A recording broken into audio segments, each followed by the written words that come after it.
எனக்கு ஒரு டவுட்டு. தெரிஞ்சவங்க கிளியர் பண்ணுங்கள். இந்த சிஎம்சிஎல்க்கு நம்ம கம்ப்ளைண்ட் பண்ணுறோம்ல, நிஜமா அதை சரி பண்ணி கொடுப்பாங்களா? ஏன்னா நான் 14ஆந்தேதி கம்ப்ளைண்ட் பண்ணேன்.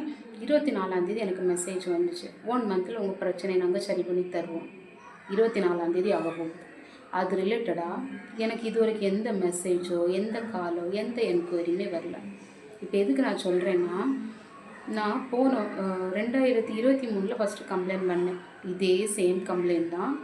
அது ரிலேட்டடாக எந்த என்கொயரி வரல. அந்த மனுக்கே இன்னொரு மனு போட்டேன்.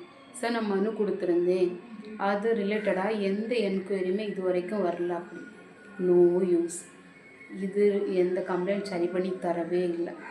இப்போ எனக்கு என்ன டவுட்னா, உண்மையிலே சிஎம்சிஎல்க்கு நம்ம கம்ப்ளைண்ட் பண்ணால் சரி பண்ணி கொடுப்பாங்களா? இல்லை எனக்கு மட்டும்தான் சரியாக மாட்டேங்குதா? இல்லை நம்ம டைம் தான் வேஸ்ட்டா அப்படின்னு எனக்கு தெரியல. இல்லை நிஜமாக யாருக்காவது சிஎம்சிஎல்க்கு கம்ப்ளைண்ட் பண்ணி எங்களுக்கு சரியாயிட்டு அப்படின்னு தெரிஞ்சால் எனக்கு சொல்லுங்கள். எப்படி நீங்கள் ஃபாலோ பண்ணீங்க, எப்படி உங்களுக்கு சரியாச்சு அப்படின்னு.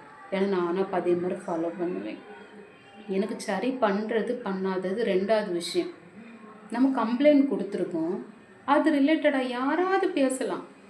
இதுதான்மா கம்ப்ளைண்ட் நீங்கள் கொடுத்துருக்கீங்க, இது என்ன பிரச்சனை அப்படின்னு யாராவது நம்மகிட்ட கேட்கலாம். எதுக்கு கம்ப்ளைண்ட் கொடுக்கணுன்னே தெரில. ஆனால் சொல்கிறாங்க சிஎம்சிஎல்லுக்கு கம்ப்ளைண்ட் கொடு, சரி பண்ணி தருவாங்கன்னு. எனக்கு தெரியலை.